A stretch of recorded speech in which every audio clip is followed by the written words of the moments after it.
Hi, I'm Kate Carveth, and this is Carver on the Current.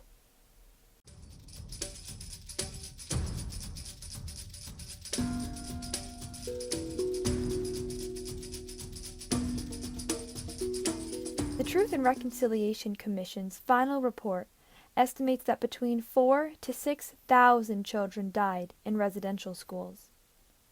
The National Day for Truth and Reconciliation may have been 2 months ago, but the journey to reconciliation is not over.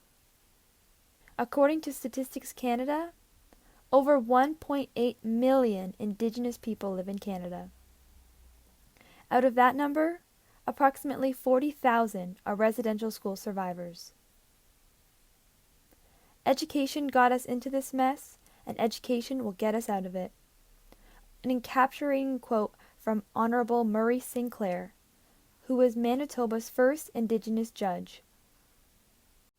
The Commission's calls to action include Indigenous education for children from kindergarten to grade 12.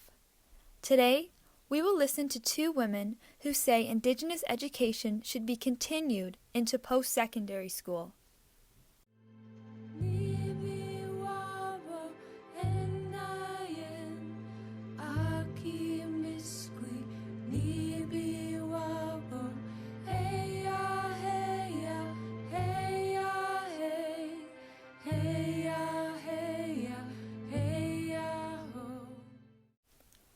Judy Hughes is a special advisor to the CEO at the Native Women's Association of Canada, a national Indigenous organization. I spoke with Hughes about the importance of young journalists learning how to cover Indigenous stories. A young journalism student should have mentorship and preferably by an Indigenous organization if you're really interested in following Indigenous stories. There are also important topics university students should learn, says Hughes. Especially in university, have a good background on the crucial issues right now. And of course, there's so many, but in some of them that I mentioned, of course, missing and murdered Indigenous women and girls and gender diverse people. That's a huge issue. The residential school and truth and reconciliation and how that's treated, the 60s scoop, those are all really big things. And a lot of these, like the 60s scoop, missing and murdered Indigenous women, the poor education, like a lot of that stems right back from the residential schools.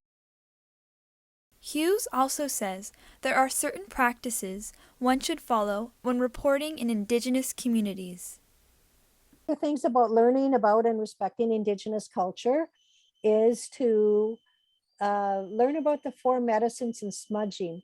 When you are asking for an interview or whatever, or on any virtual media thing now, it's always good to acknowledge the lands and traditional territories that you're sitting, working, playing on. I think just the fact that you're reaching out and asking is a very good first step, and that more people should do that. They shouldn't be afraid to reach out. I also spoke with Christine Zuppo, an early childhood studies professor at the University of Guelph-Humber. We discussed the importance of teaching future educators the impacts of colonialism and residential schools. So we really need to be educated, and even going as far back as the doctrine of discovery to understand the root causes of colonization. So it's important for us to do some research and reflecting and put into our education what was never intentionally put into our education. Zuppo says she will continue to teach her students Indigenous perspectives and social justice issues. So I want to operate with the idea that I am a treaty person, and I'm going to continue my learning journey probably for the rest of my life. This is Kate Carveth, signing out.